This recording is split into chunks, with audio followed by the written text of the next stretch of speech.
નમસ્કાર દર્શક મિત્રો, દર શુક્રવારે અમદાવાદ દૂરદર્શન કેન્દ્ર દ્વારા પ્રસારિત થનાર તથા આપણા સૌની વચ્ચે લોકપ્રિય એવા કૃષિ દર્શન ફોન ઇન લાઈવમાં હું ડૉક્ટર હિરલ ચતુર્વેદી આપ સૌને આવકારું છું.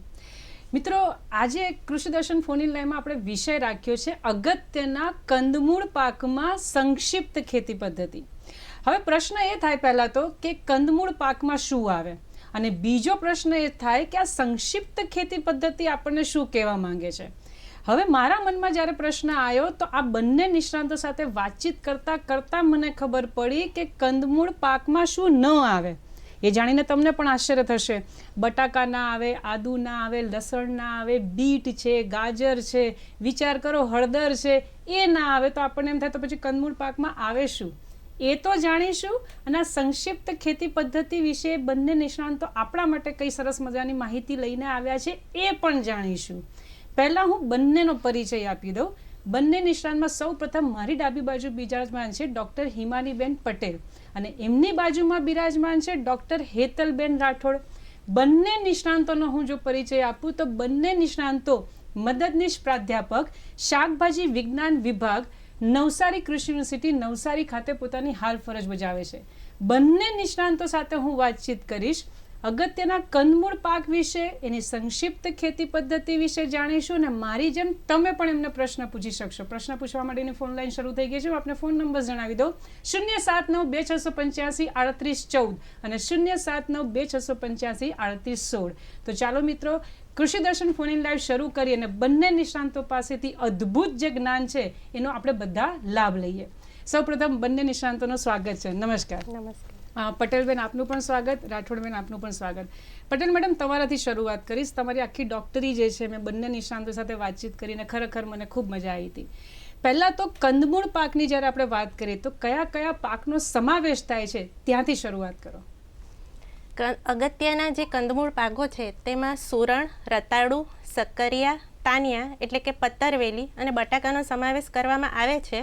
પરંતુ આજે આપણે મુખ્યત્વે વિષુવવૃત્તીય ઉષ્ણકટિબંધીય વિસ્તારમાં ઉગાડવામાં આવતા મુખ્ય પાકો જેમાં સુરણ, રતાળુ, સક્કરિયા અને પત્તરવેલી એના વિશે આજે આપણે વિસ્તૃત ચર્ચા કરીશું. બરાબર છે.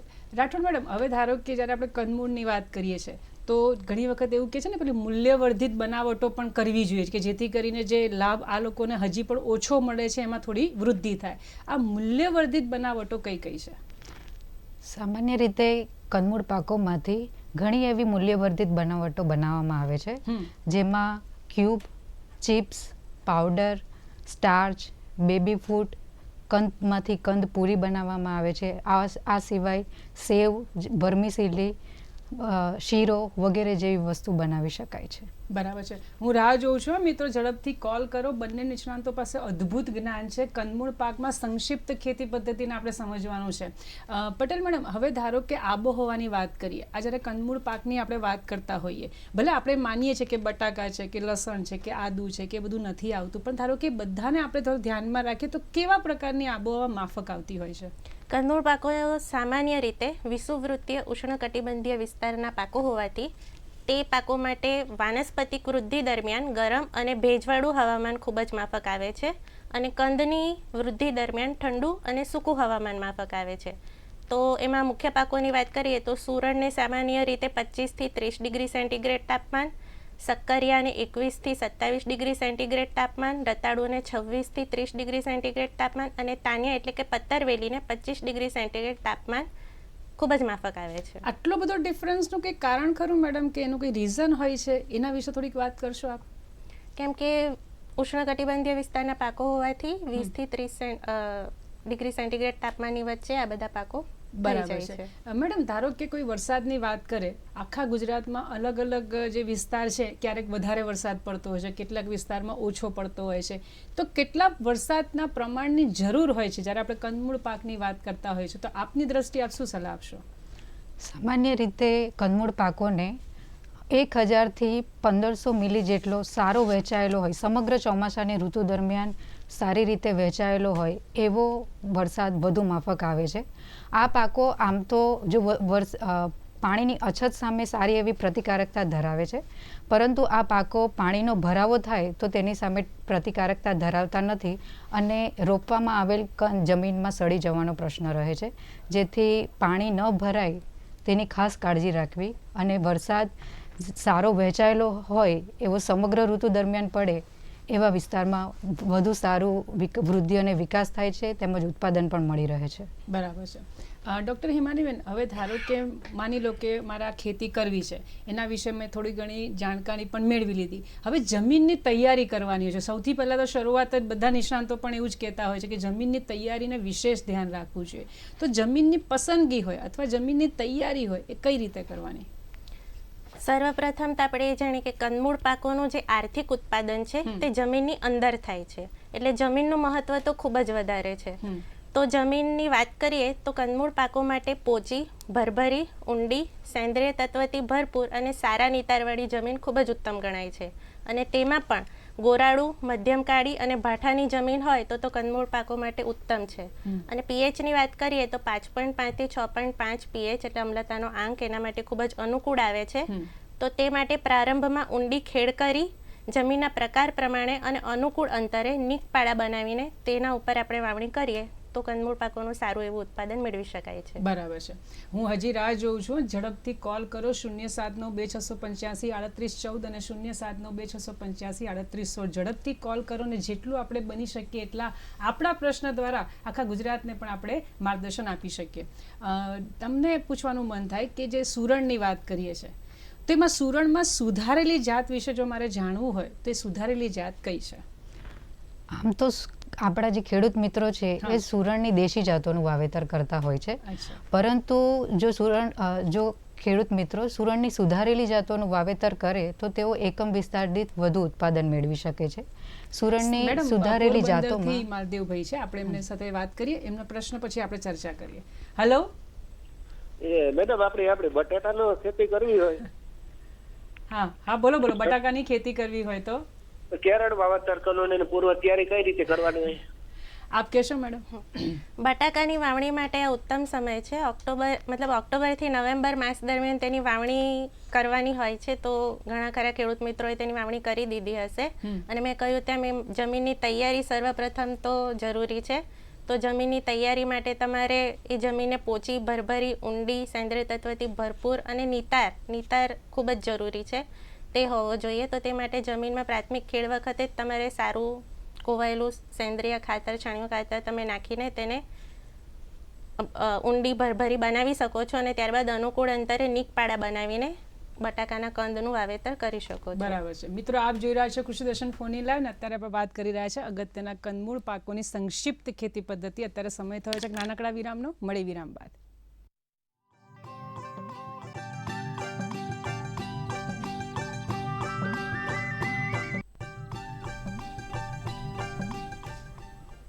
વિરામ બાદ ફરીથી આપનું સ્વાગત છે. મિત્રો, આપ જોઈ રહ્યા છો કૃષિ દર્શન ફોન ઇન લાઈવ ને અત્યારે આપણે વાત કરી રહ્યા છે અગત્યના કંદમૂળ પાકની સંક્ષિપ્ત ખેતી પદ્ધતિને પાટણથી જયંતિભાઈ આપણી સાથે જોડાઈ ગયા છે. મિત્રો, આપણે એમને સાંભળીએ. હેલો. હા, નમસ્તે બેન. નમસ્તે, બોલો, આપનો પ્રશ્ન જણાવો. હા, પ્રશ્ન મારા બગીચાની અંદર મોટો બગીચાનો મારે 2000 સ્ક્વેર ફૂટનો બગીચો છે, એમાં હું કંદ બધું વાવું છું. એટલે મારે જમીન પોચી કરવા માટે મારે શું કરવું બેન? ચોક્કસથી આપણે માર્ગદર્શન લઈએ. જમીનને પોચી કરવી હોય તો શું કરી શકાય? સામાન્ય રીતે કંદમૂળ પાકોને આમ હિમાનીબેને જે રીતે અગાઉ ચર્ચા કરી એ પ્રમાણે જમીન તૈયાર કરતી વખતે એની ઊંડી ખેડ કરવી જોઈએ. તેમાં સારું કોહવાયેલું હોય એવું છાણિયું ખાતર નાખવું જોઈએ. સાથે સાથે દિવેલી ખોળ અથવા તો લીંબોડી ખોળ હોય તો તે ભેળવવું જોઈએ. અને ત્યારબાદ તેને સમતળ કર્યા બાદ એને ઓછામાં ઓછા 15 થી 20 સેન્ટીમીટર ઊંચાઈના ગાદી ક્યારા બનાવો અને ત્યારબાદ એના પર યોગ્ય અંતરે જો વાવેતર કરવામાં આવે તો વધુ ઉત્પાદન મળી શકે અને આપણે રોગથી મુક્ત કરી શકીએ. પટેલ મેડમ, મારે થોડુંક ઉમેરવું છે. જેમ કે જયંતિભાઈએ કીધું કે હું પાટણથી બોલું છું. હવે પાટણની જમીન હોય અથવા પોતાનો કોઈ બગીચો બનાવ્યો હોય, એમાં તમે કોઈ વિશેષ માર્ગદર્શન આપશો કે મારે શું ધ્યાન રાખવું જોઈએ? કંદમૂળ પાકો માટે જમીન સૌથી અગત્યનો ભાગ છે. તો જમીનને હેતલબેને કીધું તેમ સેન્દ્રિય તત્વથી ભરપૂર અને સારો નિતારવાળી હોવી જોઈએ. તો જો જમીનમાં પાણી ભરાઈ રહેવાની શક્યતા હોય તો તે માટે તમારે ઊંચા ગાદી ક્યારા 20 થી 25 સેન્ટીમીટર ઊંચા ગાદી ક્યારા બનાવીને વાવેતર કરવું જોઈએ. અને જો પાણીનો ભરાવો થવાની શક્યતા ના હોય, જમીનનો નિતાર ખૂબ સારો હોય, તો તમે સપાટ ક્યારામાં પણ ગાંઠનું વાવેતર કરી શકો છો. આમ તો કેટલી સારી વસ્તુ કહેવાય કે જયંતિભાઈ પોતાનું જ એક ગાર્ડન જેવું બનાવ્યું હોય. જો પોતાના ત્યાં કંદમૂળ ઉગાડે તો જે આપણને તકલીફ થાય છે કે મારે ત્યાં માલ વ્યવસ્થિત નથી આવતો એ રહે નહીં. મેડમ, દેવજીભાઈ રાજપૂત છે દિયોદરથી, એ અમારા રેગ્યુલર કોલર છે, એમણે કોલ કર્યો છે, આપણે એમને સાંભળીએ. બોલો દેવજીભાઈ. નમસ્કાર. નમસ્કાર દેવજીભાઈ, કૃષિ દર્શન ફોન ઇન લાઈનમાં આપનું સ્વાગત છે, આપનો પ્રશ્ન જણાવો. હા બેન, મારે શક્કરિયાની ખેતી કરવી હોય તો આપણે કઈ ઋતુમાં સારું ઉત્પાદન મળે? કયા ઋતુમાં સારું ઉત્પાદન મળે, પહેલો તો પ્રશ્ન જે આવતો હોય, આપ શું કહેશો?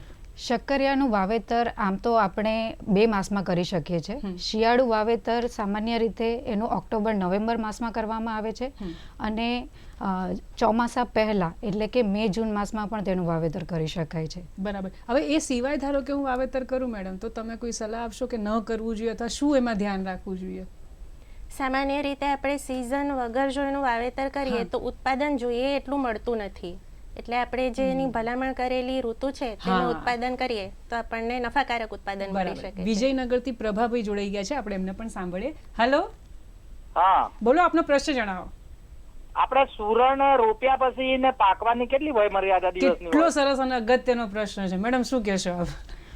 સુરણ સામાન્ય રીતે આપણે વાવડી કરીએ ત્યારબાદ 210 થી 230 દિવસમાં પરિપક્વ થઈ જાય છે અને આપણે એ કંદ જે પરિપક્વ થશે તો એના પ્રથમ પર્ણ ઢળી પડશે અને બીજું પર્ણ પણ પીળું થવા લાગશે અને એ પણ પીળું થઈને ઢળી પડે ત્યારબાદ આપણે કંદને જમીનમાંથી ખોદીને કાઢી શકીએ. એવું થાય ખરું, ધારો કે આ સુરણ હોય, આ ખાલી મને પ્રશ્ન ઉદ્ભવ્યો કે અંદર કોઈ રોગ જીવાત હોય અથવા અંદર કંઈક ઘણી વખત એવું થતું હતું કાળું કાળું નીકળતું હતું કાપીએ ત્યારે, એનું શું મેડમ કારણ હોય? એ થડનો કોહવારો ઘણીવાર પ્રશ્ન રહે છે. હા, એટલે પહેલા મારે શું ધ્યાન રાખવાનું કે જેથી કરીને આ ન થાય? થડના કોહવારો સામાન્ય રીતે એ થડનો કોહવારો જ્યારે થતો હોય ત્યારે આપણે જે એના સિમ્ટમ્સ દેખાય ત્યારે જ 10 ગ્રામ મેન્કોઝેબ અથવા તો કાર્બન ડેઝિમ 10 લીટર પાણીમાં મિશ્ર કરી તેનો થડની આસપાસ છંટકાવ કરવો જોઈએ.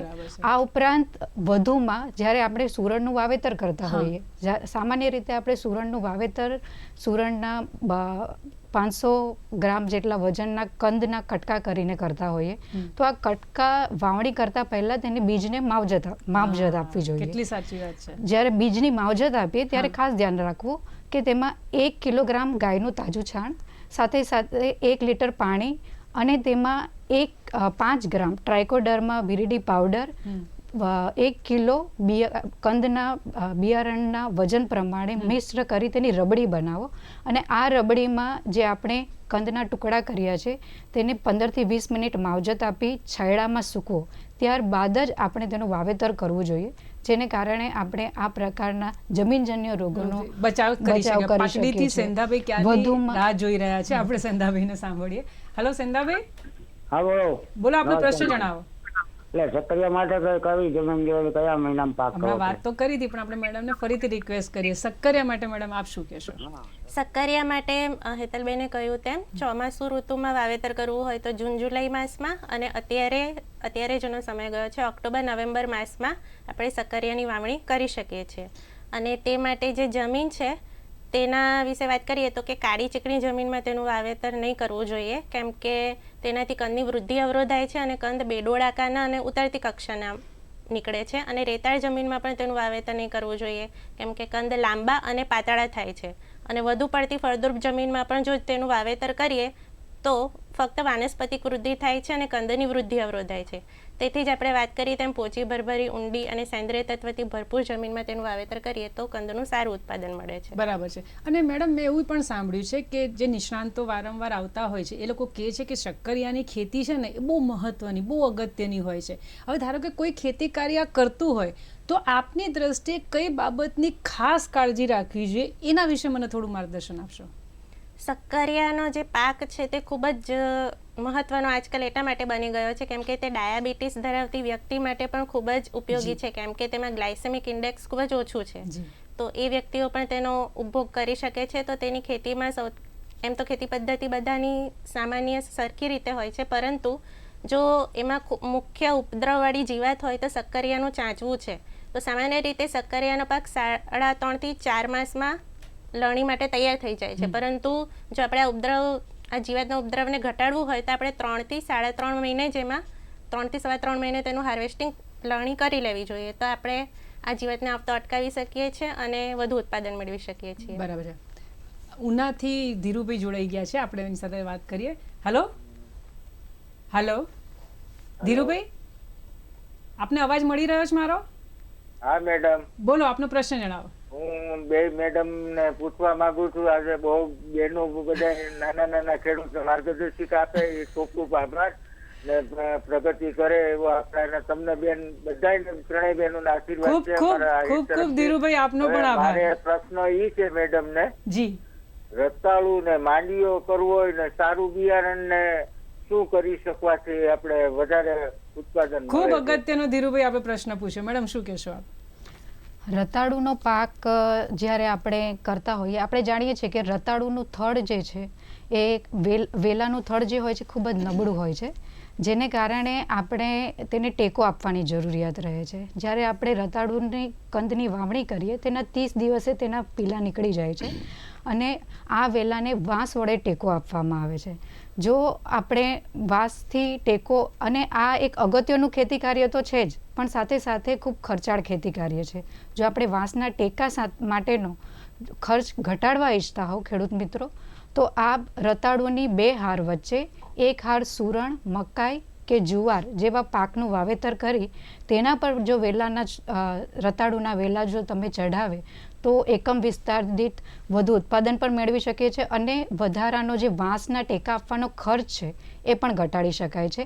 આ ઉપરાંત ટેકો આપવાથી, કે જે માંડવો તમે જે કહો છો, તે ટેકો આપવાથી રતાળુના વેલા ખૂબ જ ઝડપથી પ્રસરી જશે, જેને કારણે સૂર્યપ્રકાશ વધુ મળતા પ્રકાશ સંશ્લેષણની પ્રક્રિયામાં વધારો થતાં ઉત્પાદનમાં વધારો થશે. બરાબર છે. મિત્રો, આપ જોઈ રહ્યા છો કૃષિ દર્શન ફોન ઇન લાઈવ. અત્યારે આપણે વાત કરી રહ્યા છીએ અગત્યના કંદમૂળ પાકોની સંક્ષિપ્ત ખેતી પદ્ધતિ. અત્યારે ફરીથી સમય થઈ ગયો છે નાનકડા વિરામનો. મળીએ વિરામ બાદ.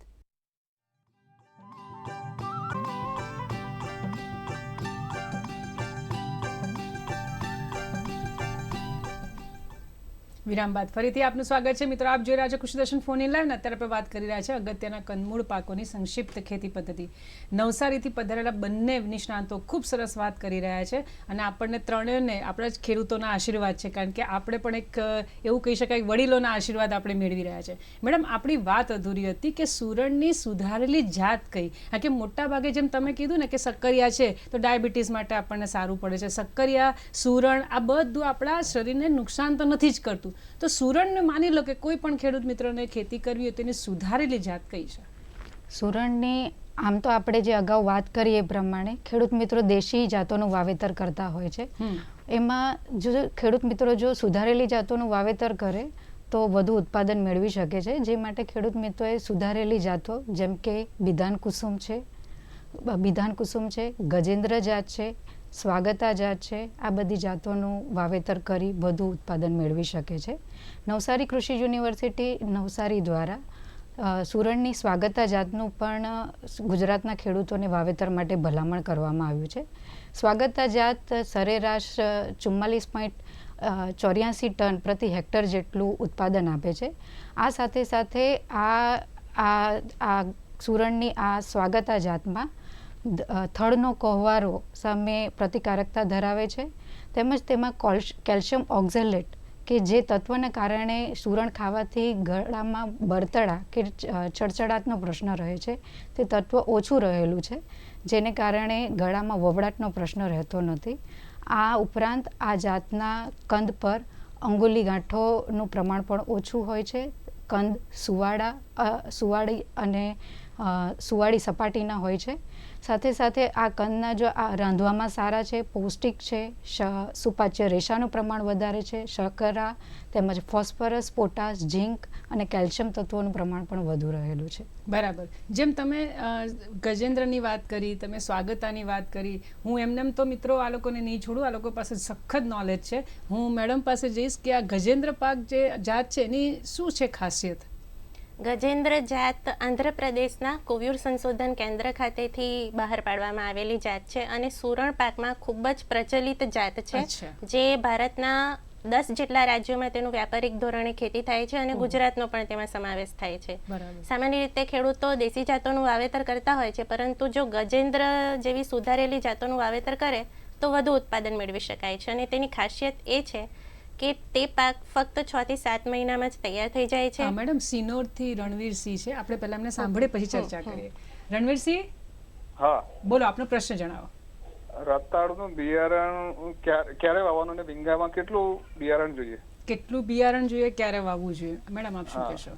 રતાળુનું વાવેતર આમ અમે શરૂઆતમાં જ કર્યું એ પ્રમાણે જો તમારી પાસે પિયતની સગવડ હોય તો આપ ફેબ્રુઆરી માર્ચ મહિનામાં પણ વાવેતર કરી શકો છો, અને જો વરસાદ આધારિત ખેતી કરવા ઈચ્છતા હો તો આપ રતાળુને મે માસના છેલ્લા અઠવાડિયામાં અથવા તો જૂન માસના પ્રથમ અઠવાડિયામાં, એટલે કે ચોમાસું શરૂ થાય એ પહેલાં વાવેતર કરી શકો છો. સામાન્ય રીતે રતાળુનું જો આપણે વાવેતર કરીએ છીએ તે માટે રતાળુના જ કંદના ટુકડા કરીને તેનું વાવેતર કરવામાં આવે છે. તે માટે આ 200 થી 250 ગ્રામ વજનના કંદના ટુકડા કરી શકે છે. પણ જ્યારે કંદના બિયારણ માટે આપ ટુકડા બનાવો છો ત્યારે ખાસ ધ્યાન રાખવું કે દરેક ટુકડામાં છાલનો ભાગ આવે. એ તો જે કોવાઈ જાય છે ને મેડમ, મને પણ એક પ્રશ્ન હતો, જે રતાળું તમે કટકા કરવાની વાત કરો તો કોવાઈ જતું હોય છે, તો એટલા માટે આ છાલ રાખવાની વાત કરતા હોય છે? ના, તો છાલનો ભાગ જમીનને અડશે ત્યાંથી નવા સ્પ્રાઉટ નીકળે. હા, તો જે એકદમ આખા સંકોચાઈ જતા હોય અથવા સડી જતા હોય તો એનું શું રીઝન હશે? તે માટે આપણે અગાઉ જે બીજ માવજતની વાત કરી સુરણની, એ બીજ માવજત આપણે આપીને પછી વાવવું જોઈએ. બરાબર છે. મેડમ આપણે ચર્ચા કરી રહ્યા હતા ગજેન્દ્ર જાતની, આપ એ ચર્ચા આગળ વધારો. આપણે વાત કરી રહ્યા હતા કે તે ખૂબ જ વધુ ઉત્પાદન આપતી જાત છે અને તેમાં 2 ગુણધર્મના કારણે તે ખૂબ જ પ્રચલિત છે. તો પહેલું એ કે એમાં કેલ્શિયમ ઓક્ઝેલેટ નામનો જે રાસાયણિક પદાર્થ છે તે ખૂબ જ ઓછો છે, એટલે એને ખાતી વખતે ગળામાં જે ચચરાટ કે વવળાટ થાય છે તે થતી નથી, એટલે એ ખૂબ પ્રચલિત છે. અને બીજી પ્રચલિત વાત એમાં એ છે કે તેમાં માતૃકંદની બાજુમાં અંગુલી ગાંઠનું પ્રમાણ ખૂબ જ ઓછું અથવા નહિવત હોય છે, તેથી બજારમાં તે સરળતાથી વેચાઈ જાય છે.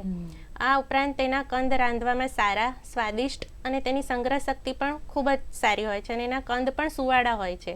તો આ બધા કારણોને લીધે ગજેન્દ્ર જાત ખૂબ જ પ્રચલિત છે અને વધુ ઉત્પાદન તો તે આપે જ છે. બરાબર છે. જેમ હમણાં જ મેં તમારા મુખેથી ગજેન્દ્ર નામ સાંભળ્યું, સ્વાગતા સાંભળ્યું, તાન્યા શબ્દ પણ મારા માટે તો નવો જ છે, મને એના વિશે પણ થોડી માહિતી જોઈએ છે કે આ છે શું, એનાથી શું લાભ થઈ શકે?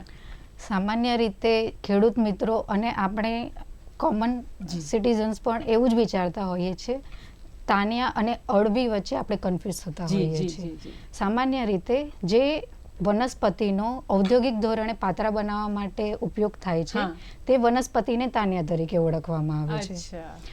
અળવી જે છે એ વનસ્પતિનો પણ ઘરગથ્થુ અથવા તો બેકયાર્ડમાં ઉગાડવામાં આવે છે, અને તેનો પણ પાત્રા બનાવવા માટે ઘરગથ્થુ વેરાવળથી અર્જુનભાઈ ક્યારની રાહ જોઈ રહ્યા છે, આપણે એને અર્જન્ટલી લઈ લઈએ. અર્જુનભાઈ લગભગ કપાઈ ગયો છે. હા, આ વાત કરી લેતા પાત્રા બનાવવા માટેનો ઉપયોગ થાય છે. આપ કહો. અળવીના પાનનો પણ આપણે પાત્રા બનાવવા માટે ઉપયોગ કરી શકીએ છીએ, પણ એ ઘરગથ્થુ ઉપયોગ હોય છે.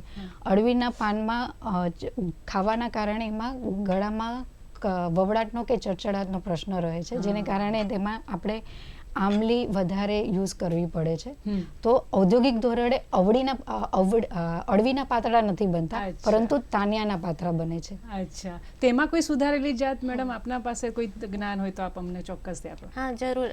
માંગરોળથી હસમુખભાઈ જોડાઈ ગયા છે, આપણે એમને સાંભળી લઈએ. હેલો. હા સર, નમસ્કાર. નમસ્કાર, બોલો. હવે મારે ઓર્ગેનિક ખેતીમાં રતાળુનું વાવેતર કરવું, તો એના માટે કઈ જમીન સારી? કેટલી સુંદર વાત કરી. સારી ઓર્ગેનિક ખેતીમાં મેડમ આપ શું સલાહ આપશો? બોલો બોલો. સેન્દ્રિય ખેતી આપણે કંદમૂળ પાકોમાં કરવી હોય તો સામાન્ય રીતે આપણે સજીવ ઉત્પાદિત કંદનો આપણે ઉપયોગ કરી શકીએ છીએ. તો તેમાં તો સર્વપ્રથમ તો આપણે બિયારણની માવજત આપીને જ શરૂઆત કરીએ. તો હેતલબેને આગળ કહ્યું હતું તેમ 1 લીટર પાણીમાં 1 કિલો તાજું ગાયનું છાણ નાખી તેમાં ટ્રાઇકોડર્મા જે બાયોપેસ્ટિસાઇડ છે તેનો આપણે ઉપયોગ કરીને રબડી બનાવીને તેમાં જો આપણે કંદ 10 થી 15 મિનિટ ડુબાડ્યા બાદ તેને છાંયડે સૂકવી તેનું વાવેતર કરીએ તો ખૂબ સારું રહે છે. અને આ ઉપરાંત કોઈ પણ કંદમૂળ પાક જેમ કે રતાળું છે તો તેની વાવણી પહેલાં આપણે ચોળીનો લીલો પડવાશ તરીકે ઉપયોગ કરીએ, જેમ કે 20 કિલો પ્રતિ હેક્ટર ચોળીના બીજને આપણે વાવી દઈએ અને 45 થી 60 દિવસ બાદ તેને જમીનમાં દાબી દઈએ. ત્યારબાદ દરેક ખાડામાં જે આપણે રતાળુના કંદો મૂકીશું તો જમીનની તૈયારી વખતે તેમાં લીંબોળીનો ખોળ, છાણિયું ખાતર અને ટ્રાઇકોડર્માનું મિશ્રણ બનાવીને તે પણ આપણે દરેક ખાડામાં આપી શકીએ છીએ. ત્યારબાદ 3 ટન પ્રતિ હેક્ટર રાખ પણ આપી શકીએ છીએ, કેમ કે રાખમાં પણ ઘણા બધા પોષક તત્વો રહેલા હોય છે, તો સેન્દ્રિય માવજતમાં રાખનું પણ ખૂબ મહત્વ છે. અને ત્યારબાદ રતાળુના વચ્ચેની ખાડાની જગ્યામાં પણ આપણે ફરી પાછો ચોળીનો લીલો પડવાશ 20 કિલો પ્રતિ હેક્ટર બિયારણ લઈને કરી શકીએ છીએ અને 45 થી 60 દિવસ બાદ તેને જમીનમાં પાછું દબાવી દઈએ છીએ. તો આ રીતે આપણે સેન્દ્રિય માવજત આપીએ તો આપણે રતાળુના કંદનું વધુ ઉત્પાદન મેળવી શકીએ. બરાબર. અને મેં આજે ચોળીના જે બીજની તમે વાત કરી ને એ પણ મને બહુ સરસ ગમી અને નવી લાગી. મિત્રો, આપ જોઈ રહ્યા છો કૃષિ દર્શન ફોન ઇન લાઈવ. અત્યારે આપણે વાત કરી રહ્યા છીએ અગત્યના કંદમૂળ પાકોમાં સંક્ષિપ્ત ખેતી પદ્ધતિ. અત્યારે ફરીથી સમય થયો છે નાનકડા વિરામનો. મળે વિરામ બાદ. રતાળું આવ્યું શક્કર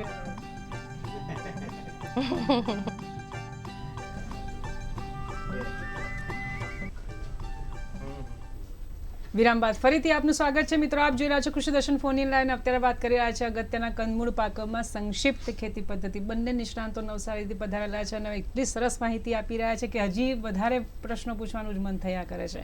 આપની સાથે ચર્ચા ચાલી રહેલી કે આ જે તાનિયા શબ્દ છે એના વિશે મને થોડી સમજ આપો તો આપ ફરીથી એના વિશે મને કહેશો. તાનિયાનો જે પાક છે તેનું નવસારી કૃષિ યુનિવર્સિટી નવસારી દ્વારા હાલમાં એટલે કે 2023માં જેની સુધારેલી એક નવી જાત બહાર પડી છે. આ પાકમાં અત્યાર સુધી આટલા જેટલા બી વર્ષો થયા અત્યાર સુધી ફક્ત એક જ જાત હતી અત્યાર સુધી. બાકી આપણે જોઈએ છે શાકભાજી પાકોમાં ઘણી બધી જાતો હોય છે, પરંતુ આ પાકમાં અત્યાર સુધી એક જ જાત હતી. પરંતુ અમારી યુનિવર્સિટી એટલે કે નવસારી કૃષિ યુનિવર્સિટીથી નવસારી પરી એટલે કે ગુજરાત તાનિયા 1 નામની જાત બહાર પાડવામાં આવી છે. તો આ જાતનું આપણા ગુજરાતમાં સામાન્ય રીતે લીલા પાનનો આપણે વપરાશ કરીએ છીએ પાત્રા નામની વાનગી બનાવવા માટે. તો આ જાત સ્પેશિયલી પાન માટે બહાર પાડવામાં આવી છે. તો એમાં તંદુરસ્ત લીલા પાનોનું ઉત્પાદન જે છે તે 7 થી 8 ટન પ્રતિ હેક્ટર મળે છે અને રોપણી બાદ 270 દિવસ પછી ગાંઠનું ઉત્પાદન 10 ટન પ્રતિ હેક્ટર મળે છે. અને આ જાતમાં વધુ સ્ટાર્ચ અને ઓછા રેસાનું પ્રમાણ જોવા મળે છે. તેમજ ચૂસે પ્રકારની જીવાત એટલે કે મોલોમસી જીવાતનો ઉપદ્રવ પણ ખૂબ જ ઓછો છે. અને ત્યારબાદ તેમાં પાનનો સુકારો અને ગાંઠનો કોહવારો રોગનું પ્રમાણ પણ ખૂબ જ ઓછું છે રાષ્ટ્રીય અંકુશજાત કોંકણ હરિતપર્ણી કરતાં. તો ચોમાસાની ઋતુ દરમિયાન ગુજરાતના ખેડૂતો માટે નવસારી પરી નામની જાત વાવેતર માટે ભલામણ કરવામાં આવી છે. બરાબર છે. પણ તમે જ્યારે પાત્રાની વાત કરીને મેડમ, તમે બંને તો ડૉક્ટર છો અને અમારા સૌથી સારામાં સારા જો નિષ્ણાંત હોય તે અમારા ખેડૂત મિત્રો છે. પણ એક ગૃહિણી તરીકે આ તમે જે પાત્રામાં અલગ અલગ ડિફરન્સ કહો છો ને એ ખબર નથી પડતી ને એમ કે છે કે આ એ જ પાત્રા છે ને અમે લઈને આવી પણ જતા હોય છે. મેડમ, આપને પૂછવું છે કે શક્કરિયામાં અગત્યની જ્યારે ખેતી કાર્ય હોય છે એ લોકોને બહુ મુદ્દાને બહુ જ મહત્વ નિષ્ણાંતો આપતા હોય છે. અગત્યનું ખેતી કાર્ય શું છે? શક્કરિયાના પાકમાં આમ તો 2 વાર આંતરખેડ કરવી જોઈએ, 30 અને 70 દિવસે. આ સાથે સાથે માટી ચડાવવી જોઈએ થડની આસપાસ. અને ખૂબ જ અગત્યના જો ખેતી કાર્યની જો આપણે વાત કરીએ તો તેમાં વેલાની ફેરવણી છે.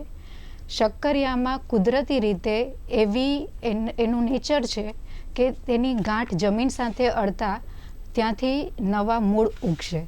તો આવા બિનજરૂરી મૂળ જે છે તેને ઉગતા અટકાવવા માટે શક્કરિયાની સૌ પ્રથમ ફેરવણી વેલાની 30 દિવસે રોપ્યા બાદ કરવી જોઈએ. અને ત્યારબાદ જો જરૂરિયાત જણાય તો 15 દિવસે ફરી વેલાની ફેરવણી કરવી જોઈએ કે જેને કારણે જે બિનજરૂરી મૂળો દરેક ગાંઠ પરથી ઉગી નીકળે છે તે આપણે અટકાવી શકીએ અને વધુ ઉત્પાદન મેળવી શકીએ. બરાબર છે.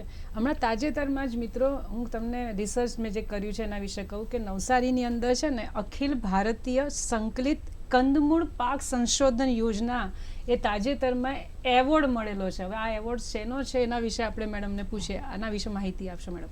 હા, અખિલ ભારતીય સંકલિત કંદમૂળ પાકોની સંશોધન યોજના જે નવસારી કૃષિ યુનિવર્સિટીમાં કાર્યરત છે તેને 2019માં બેસ્ટ સેન્ટર તરીકેનો એવોર્ડ મળ્યો છે. મતલબ કંદમૂળ પાકો પર જે કાર્યો થઈ રહ્યા છે તો તેની નેશનલ લેવલે સિદ્ધિ મળી છે તેને.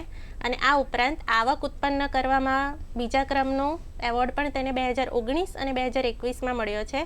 અને આવક ઉત્પન્ન કરવામાં પ્રથમ ક્રમનો એવોર્ડ હાલમાં 2022માં આ અખિલ ભારતીય સંકલિત કંદમૂળ પાકોની સંશોધન યોજનાને રાષ્ટ્રીય કક્ષાએ પ્રાપ્ત થયેલ છે. અને અમે તો ઈચ્છીએ છીએ કે આના એવોર્ડ થકી અમારા ખેડૂત મિત્રોને જે દિવસે સરસ મજાનો લાભ થશે ને એમને એવોર્ડ મળશે ને એમના ઘર તરફથી, અમારા પરિવાર તરફથી, ત્યારે વધારે મજા આવશે. કોડીનારથી નગાભાઈ આપણી સાથે ઓનલાઈન છે, આપણે એમને સાંભળીએ. હેલો હેલો, આપને હા બોલો બોલો. હવે રતાળું બનાવો તો કઈ કાળી જમીન સારી હોય કે રાતડી જમીન? રાતડી જમીન સારી કે કાળી જમીન સારી રતાળું માટે, તો તમને શું લાગે છે મેડમ? રતાળુ માટે કાળી જમીન તો સારી નહીં કહેવાય, કારણ કે કાળી જમીન ચીકણી ને હોવાથી તેમાં કંદની વૃદ્ધિ અવરોધાઈ જાય છે. તો કંદ બેડોળ આકારના, ઉતરતી કક્ષાના અને નાના કંદ રહી જાય છે. અને રેતાળ જમીનમાં પણ કંદ લાંબા અને પાતળા થાય છે, ભરાવદાર નથી થતા. એટલે કોઈ પણ કંદમૂળ પાક એના માટે પોચી ભરભરી અને ઊંડી સેન્દ્રિય તત્વથી ભરપૂર જમીન તો હોવી જ જોઈએ, તો જ તેના કંદ જમીનમાં ઊંડે સુધી જઈને ભરાવદાર બને છે. બરાબર છે. રાઠોડ મેડમ, ત્યારે આપણે શક્કરિયાની વાત કરીને તો જ્યારે વાવણીનો જે સમય છે એમાં મારે વિશેષ કાળજી શું રાખવી જોઈએ જેથી કરીને જે નુકસાન થતું હોય ને એ અટકાવી શકાય, તો આપ શું સલાહ આપશો? શક્કરિયાની વાવણી માટે સૌ પ્રથમ તો કઈ ઋતુમાં વાવણી કરવી એની તો આપણે ઓલરેડી ચર્ચા કરી દીધી છે. આ ઉપરાંત શક્કરિયાની વાવણી કરતી વખતે આપણે એ ખાસ ધ્યાન રાખવું કે શક્કરિયાનું જે વાવેતર કરવામાં આવે છે તે શક્કરિયાના વેલાના જ કટિંગથી કરવામાં આવે છે. તો જ્યારે આપણે વેલાના કટિંગ કરીએ છીએ ત્યારે ખાસ ધ્યાન રાખવું કે શક્કરિયાના જે વેલા છે એની અગ્ર, ટોચ અને મધ્ય ભાગમાંથી જ કટિંગ બનાવવા. એને વેલાના નીચેના ભાગમાંથી કટિંગ બનાવવા નહીં. આ ઉપરાંત જે આપણે કટિંગ બનાવીએ છીએ તે 20 થી 30 સેન્ટીમીટર લંબાઈના બનાવવા જોઈએ અને તેમાં એટલીસ્ટ 4 થી 5 આંખો અથવા તો ગાંઠ હોવી જોઈએ. અને જ્યારે આપણે તેની રોપણી કરીએ છીએ તે પહેલાં આ શક્કરિયાના જે કટિંગ્સ બનાવ્યા છે આપણે 20 થી 30 સેન્ટીમીટર લંબાઈના, તેને આપણે 20 મિલી ક્લોરપાયરીફોસ દવા 10 લીટર પાણીમાં ભેળવી તેનું દ્રાવણ બનાવી 10 થી 15 મિનિટ તેને માવજત આપવી જોઈએ અને ત્યારબાદ આપણે જમીનમાં રોપવા જોઈએ. હવે જ્યારે આપણે એની રોપણી કરીએ છીએ ત્યારે ખાસ કાળજી રાખવી કે મનહરભાઈ છે દહીસરથી આપણી સાથે વાત કરવા માંગે છે, પહેલા આપણે એમને સાંભળી લઈએ. મનહરભાઈ. હા બેન, નમસ્તે. નમસ્તે, આપનો પ્રશ્ન જણાવો. હા, મારો પ્રશ્ન એ કે શક્કરિયામાં કોઈ નવી જાત ખરી રીસા વગરની વધુ ઉત્પાદન આપતી? અને પ્રશ્ન બીજો એવો છે કે અમુક એને સડો લાગે છે, શક્કરિયાની અંદર સડો લાગે છે, તો એના માટે કોઈ? મનહરભાઈ, મારા મનમાં આ જ પ્રશ્ન હતો જ્યારે મેડમ પોતે જ આ શક્કરિયાની વાત કરતા હતા ને, એટલે મારે બંને જવાબ મેડમ પાસેથી ફરીથી જોઈએ છે. મેડમ, આપ શું કહેશો? એક તો જાત કઈ સારી અને કયા રોગ જીવાત મુખ્યત્વે નડતા હોય છે, તો આપ શું કહેશો? શક્કરિયામાં જેમ આપણે વાત કરી એ પ્રમાણે તો બિયારણની વાત કઈ જાત સારી અને મને રોગ જીવાત આવતો હોય ને અટકાવવા માટે શું કરવું જોઈએ? શક્કરિયાની જો આપણે જાતની વાત કરીએ તો સુધારેલી જાતોમાં ભૂસોના, C71, ભૂકાંતિ, ભૂજા, ભૂસ્વામી જેવી, આ ઉપરાંત ગૌરી પણ એવી સુધારેલી જાતો છે કે જેનું આપ વાવેતર કરી શકો છો. બરાબર. અને રોગ જીવાત અટકાવવા માટે શું કરવું જોઈએ? શક્કરિયામાં ખૂબ જ વધુ ઉપદ્રવ થતો હોય એવી જીવાત છે તો શક્કરિયાના પાન ખાનારી ઈયળ અને શક્કરિયાનું ચાંચું. હવે શક્કરિયાના પાન ખાનારી જે ઈયળ છે એ વાનસ્પતિક વૃદ્ધિના સમયગાળા દરમિયાન શક્કરિયાના પાન કોતરી ખાઈ તેનું નુકસાન કરે છે. જે માટે આપણે જેમ અગાઉ વાત કરતા હતા કે વાવણી સમયે જ કટિંગને 20 મિલી ક્લોરપાયરીફોસ દવા 10 લીટર પાણીમાં મેળવી દ્રાવણ કરી તેની માવજત કરી ત્યારબાદ કટિંગને આપણે વાવેતર કરવું જોઈએ. અને બીજો એક અગત્યનો રોગ છે જે શક્કરિયાનું ચાંચું કહેવાય છે. આ એવો જીવાત છે કે જેમાં 100% જેટલું પણ આપને પાકનું નુકસાન થઈ શકે છે. તો આ શક્કરિયાનું ચાંચવુંના નુકસાનને ટાળવા માટે પહેલાં તો શક્કરિયાના કટકાને વાવણી પહેલાં માવજત આપવી જોઈએ. આ ઉપરાંત ખાસ કરીને આ ચાંચવું ત્યારે નુકસાન કરશે જ્યારે શક્કરિયાના કંદ પરિપક્વ થઈ જશે અને ખોદવા માટે તૈયાર થઈ જશે. તો આપણે જ્યારે શક્કરિયા બેસે અને એની વૃદ્ધિ વિકાસ થતો હોય અને સાથે સાથે તે પરિપક્વ થવાના શરૂ થતા હોય તે ટાઈમે ખાસ ધ્યાન રાખવું કે જમીનમાં ભેજ જળવાઈ રહે. જો જમીનમાં ભેજ જળવાઈ ન રહે અને તો તેમાં તિરાડો પડશે અને આ તિરાડોમાંથી જે શક્કરિયાનું ચાંચવું છે એ જમીનમાં અંદર ઉતરી જશે અને જે કંદ બેસે છે તેને એ નુકસાન કરશે. એટલે પછી આપણો પાક ફેલ જાય. મિત્રો, આપ જોઈ રહ્યા છો કૃષિ દર્શન ફોન લાઈવ. અત્યારે આપણે વાત કરી રહ્યા છીએ અગત્યના કંદમૂળ પાકોની સંક્ષિપ્ત ખેતી પદ્ધતિ. ફરીથી સમય થઈ ગયો છે નાનકડા વિરામનો. મળી વિરામ બાદ.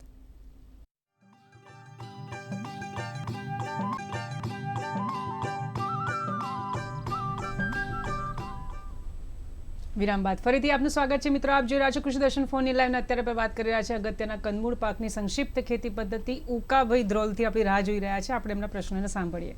હેલો ઉકાભાઈ. હાજી, બોલો, આપનો પ્રશ્ન જણાવો. પ્રશ્ન બેન એવો છે કે સક્કરિયા આપણે કયા માસમાં વાવી શકાય અને એને કેટલા પાણીની જરૂર પડે? કયા મહિનામાં વાવી શકાય, કેટલા પાણીની જરૂર છે? મેડમ પાસેથી તો મેં માહિતી લીધી જ છે, પણ ફરીથી આપને વિનંતી કરીશ મેડમ આને ટૂંકમાં જવાબ આપશો. શક્કરિયાનો આપણે અગાઉ પણ ચર્ચા કરી છે એ પ્રમાણે શક્કરિયાનું વાવેતર આપ જો તમારી પાસે પિયતની સુવિધા ના હોય તો આપ ચોમાસા પહેલાં મે જૂન માસમાં કરી શકો છો.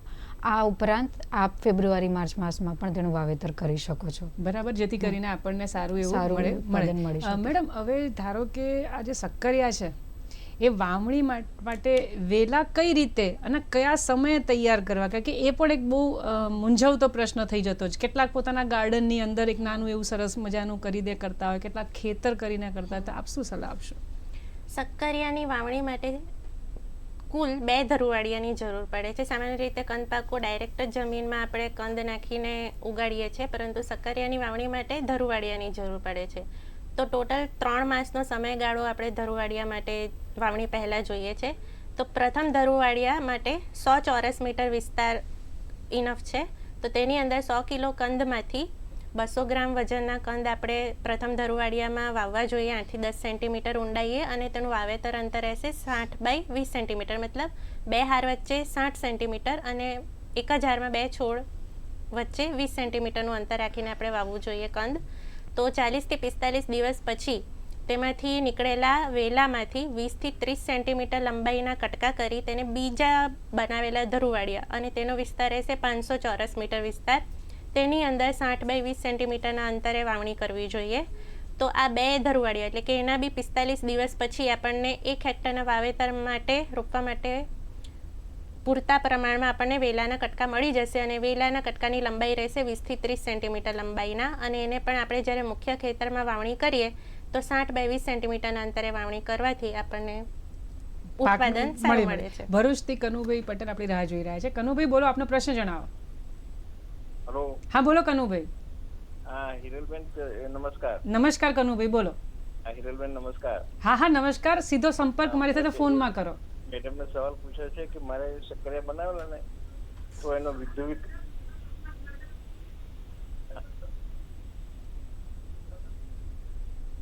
બોલો બોલો, આપનો અવાજ સંભળાઈ રહ્યો છે. મારા વૃદ્ધિ વિકાસ નહીં થયો હા, અને હાથની છેલ્લી આંગળી જેટલા જ થયા બસ. ઓહ. મારે કાઢી નાખવું પડે. એનું કારણ શું હશે કે મતલબ આંગળી જેટલા થયા? કારણ શું? તમે સક્કરિયાનું વાવેતર કેટલા અંતરે કર્યું હતું કનુભાઈ? હા તો એ 3 બાય 3 ફૂટ. 3 બાય 3 ફૂટ. એ બે લાઈનની વચ્ચે 3 ફૂટનું અંતર. 2 લાઈનની વચ્ચે 3 ફૂટનું અંતર હતું. અચ્છા. અને સક્કરિયા સામાન્ય રીતે પાતળા અને એની વૃદ્ધિ ક્યારે અવરોધાય છે કે જો જમીન રેતાળ પ્રકારની હોય તો તેના કંદ પાતળા થાય છે, અને જો વધુ પડતી ફળદ્રુપ જમીન હોય તો પણ તેનું વાનસ્પતિક વૃદ્ધિ વધુ થાય છે અને કંદની વૃદ્ધિ અવરોધાય છે. તેથી તમારે જમીનની પણ ચકાસણી કરાવવી જોઈએ, તો આપણને એનાથી ખબર પડે. અને ઘણી વખત શું થાય, આપણે ડોક્ટરને જ્યારે અંદાજિત કહીએ કે ખાલી તાવ આવે છે કે માથું દુખે ને, તો એ પણ અંદાજિત જ જવાબ આપશે, પણ જ્યારે આપણે રૂબરૂ જઈએ, જ્યારે ખરેખર એ કંદ ત્યાં લઈને જાય અથવા જમીનની કોઈ નમૂનો લઈને જાય તો એને વિશેષ માહિતી મળી રહે. મેડમ અત્યારે ગોંડલથી રફીકભાઈ આપણી સાથે જોડાઈ ગયા છે, આપણે સાંભળીએ. રફીકભાઈ બોલો, આપનો પ્રશ્ન જણાવો. પ્રશ્ન એ છે કે જે આપણે ખેતીવાડીમાં અમે સક્કરિયા વાવીએ છીએ ને ત્યાં તો હવે કઈ જીવાચક શું છે કે સડેલા નીકળે છે ટૂંકમાં, એટલે એમાં જે આપણે ઓરિજિનલ જેનો ટેસ્ટ આવો જે આવતો નથી ને બધા સડેલા નીકળે છે, એ અટકાવવા માટે શું કરવું? તો કે સડેલા કેમ નીકળી જતા હોય છે, એનું કઈ કારણ હશે મેડમ? આપ શું લાગે છે? આ સડેલા સક્કરિયાના ચાંચવાના ઉપદ્રવના કારણે જોવા મળે છે. તો તેને અટકાવવા માટે આપણે જો શરૂઆતથી વાત કરીએ તો કે રોગમુક્ત બિયારણ પસંદગી કરવી જોઈએ, ખેતરમાં ચોખ્ખાઈ રાખવી જોઈએ, પરંતુ જ્યારે આપણે રોપતા પહેલા સક્કરિયાના કટિંગને આપણે ક્લોરોપાયરીફોસ દવામાં માવજત આપીને રોપીએ તો આ જીવાતનો ઉપદ્રવ આપણે ઘટાડી શકીએ છીએ. તદુપરાંત જ્યારે આપણે વાવણી કરી લીધી હોય ત્યારે છોડની આસપાસ માટી ચડાવવી જોઈએ કે જેથી જમીનમાં તિરાડો પણ ના પડે અને જમીનમાં પૂરતો ભેજ પણ જાળવી રાખવો જોઈએ, કેમ કે જો જમીનમાં તિરાડો પડશે તો આ ચાંચવાનું જે જીવાત છે તે જમીનમાં ઉતરીને કંદમાં કાણા પાડશે, અને તે કંદમાં કાણા પાડે ત્યારે એક કેમિકલ ઉત્પન્ન થાય છે ટર્પિન કરીને, તો તેના કારણે એનો કંદ કાળો પણ થઈ જાય છે અને ખાવા માટે સારો પણ નથી રહેતો. ત્યારબાદ 1 હેક્ટરમાં 10 નંગ પ્રમાણે સેક્સફિરોમોન ટ્રેપનો પણ ઉપયોગ કરી શકે છે, જેથી નર ચાંચવાની વસ્તીમાં ઘટાડો કરી શકાય છે.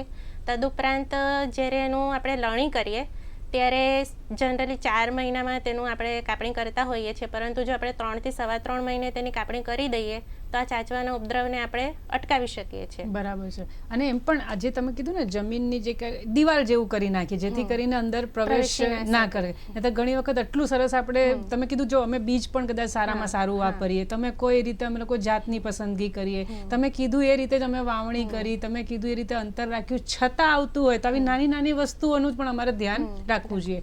મેડમ આ જે રતાળું છે એમાં જ્યારે પણ ખાતર નાખીએ, મોટાભાગે શું મને પણ એવું થાય વધારે ખાતર નાખી દઉં તો વધારે ઉત્પાદન થઈ જશે. મને તો એક તો એ સમજ આપો કે કેટલું ખાતર નાખવું જોઈએ અને એનાથી રતાળુને ફાયદો કઈ રીતે હું કરાવી શકું કે મને સારામાં સારું ઉત્પાદન, સારી જાત મળે અને હું એને વેચાણ કરું તો મને એનો ભાવ પણ સારો મળે. આપ શું કહેશો? રતાળુનું જ્યારે આપણે વાવેતર કરતા હોઈએ ત્યારે જ્યારે આપણે જમીન તૈયાર કરીએ એ સમયે સારું કોહવાયેલું હોય એવું છાણિયું ખાતર 20 થી 25 ટન પ્રતિ હેક્ટર પ્રમાણે જમીનમાં ભેળવી આપવું. ત્યારબાદ જો રાસાયણિક ખાતરના જથ્થાની વાત કરીએ તો રતાળુને 80 કિલોગ્રામ નાઇટ્રોજન, 60 કિલોગ્રામ ફોસ્ફરસ અને 80 કિલોગ્રામ પોટાશ સમગ્ર જીવનકાળ દરમિયાન આપવાની જરૂર રહે છે પ્રતિ હેક્ટર. આ પૈકી જે નાઇટ્રોજનનો અડધો જથ્થો એટલે કે 40 કિલોગ્રામ નાઇટ્રોજન, 60 કિલોગ્રામ ફોસ્ફરસ અને પોટાશનો પણ અડધો જથ્થો એટલે કે 40 કિલોગ્રામ પોટાશ પાયાના ખાતર તરીકે આપી દેવા અને બાકી રહેલ જે નાઇટ્રોજનનો અડધો જથ્થો છે અને પોટાશનો અડધો જથ્થો છે એ 2 હપ્તામાં આપવા જોઈએ. પ્રથમ હપ્તો રોપણી બાદ 35 દિવસે અને બીજો હપ્તો રોપણી બાદ 70 દિવસે આપવો.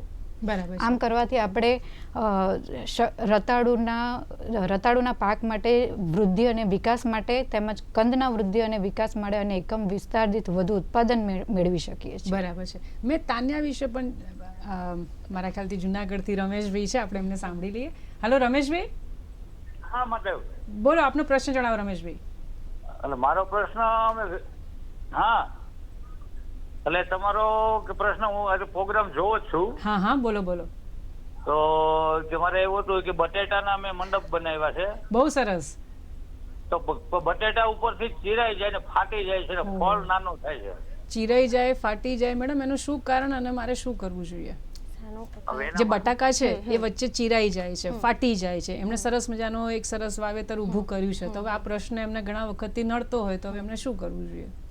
બટાકા સામાન્ય રીતે વિષુવવૃત્તીય ઉષ્ણકટિબંધીય વિસ્તારમાં થતા નથી, પરંતુ બટાકા વેલાવાળા બટાકા હોય તો થાય મેડમ? વેલા એ એકચ્યુઅલી બટાકા નથી, એ રતાળુની જ એક જાત છે જે વેલા ઉપર થાય છે.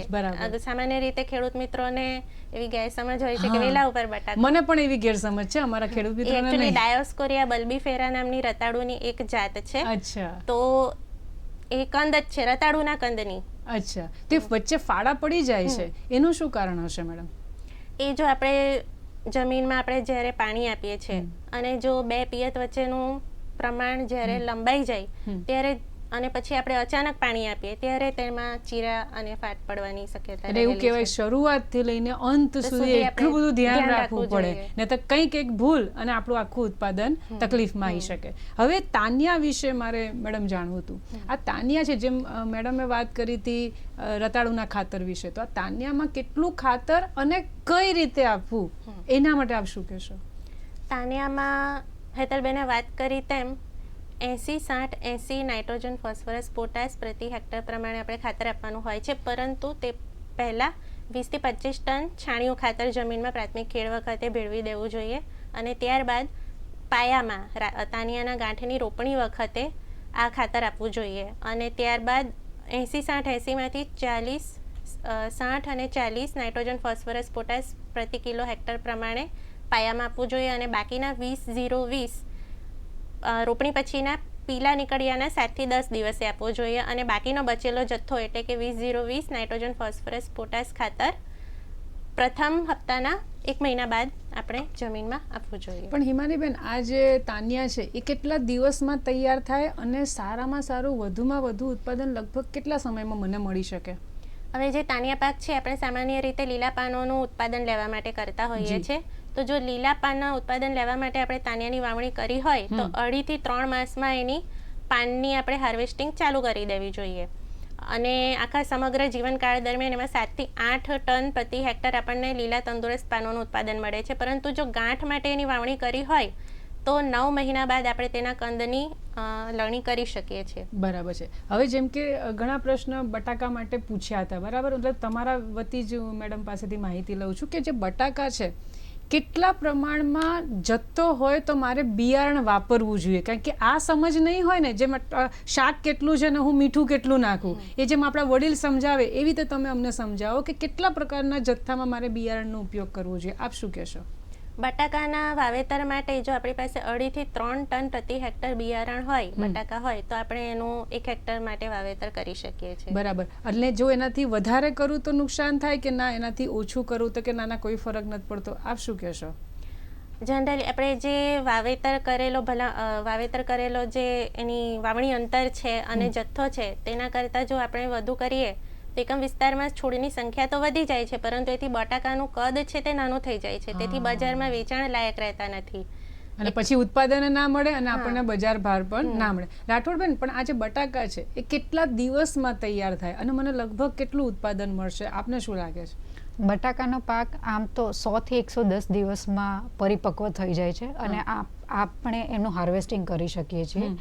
સામાન્ય રીતે પ્રતિ હેક્ટર બટાકાનું 40 થી 45 ટન પ્રતિ હેક્ટર ઉત્પાદન મળી જાય છે, એટલે લગભગ એમને વાંધો આવે નહીં. હવે જ્યારે આપણે શક્કરિયાની વાત કરીએ તો એને વેલાની જે માવજત હોય એના વિશે નિષ્ણાંતો કહેતા હોય છે કે બહુ ધ્યાન રાખવું જોઈએ, તો મારે કઈ બાબતોનું ખાસ ધ્યાન રાખવું જોઈએ? આપ શું સલાહ આપશો? શક્કરિયાની વાવણી પહેલા જે વેલાના કટકા છે તેને આપણે ક્લોરોપાયરીફોસ નામની દવા અથવા ડાયમિથોએટ નામની દવામાં 20 મિલી દવા 10 લીટર પાણીમાં તેનું મિશ્રણ બનાવી તેના કટકાને તેમાં 10 થી 15 મિનિટ સુધી બોળી રાખ્યા બાદ તેને વાવણી ખેતરમાં કરવી જોઈએ. તો શક્કરિયાનો જે ચાંચવું જીવાત છે તેના ઉપદ્રવને આપણે શરૂઆતની અવસ્થામાં ટાળી શકીએ છીએ. તો તે માટે આપણે જે બધો દવાનો ખર્ચો કરીએ છીએ તે ઘટાડી શકીએ છીએ. અને શક્કરિયામાં મિત્રો મને એક પ્રશ્ન એ પણ આવ્યો કે એ જે કંદ છે એ પરિપક્વ થઈ ગયું છે એ ખબર કેવી રીતે પડે? તો આપ શું કહેશો? શક્કરિયાની જ્યારે કાપણીની ટાઈમ આવી જાય છે ત્યારે આપણે એના કંદ કાઢીને જો કાપેલી સપાટી પર જનરલી એમાંથી દૂધ નીકળે છે, તો એ દૂધ જો સુકાઈ ગયા બાદ કાળો ડાઘો ન કરે તો એ કંદ ખોદવા માટે તૈયાર થઈ ગયાનું ચિહ્ન છે.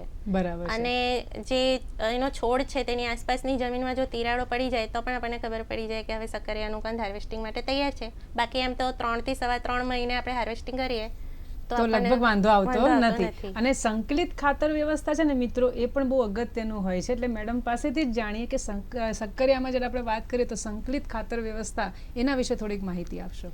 શક્કરિયાના પાકમાં ખાતરમાં આપણે જોઈએ તેમ 10 થી 15 ટન છાણિયું ખાતર જોઈએ છે પ્રતિ હેક્ટર વિસ્તારમાં.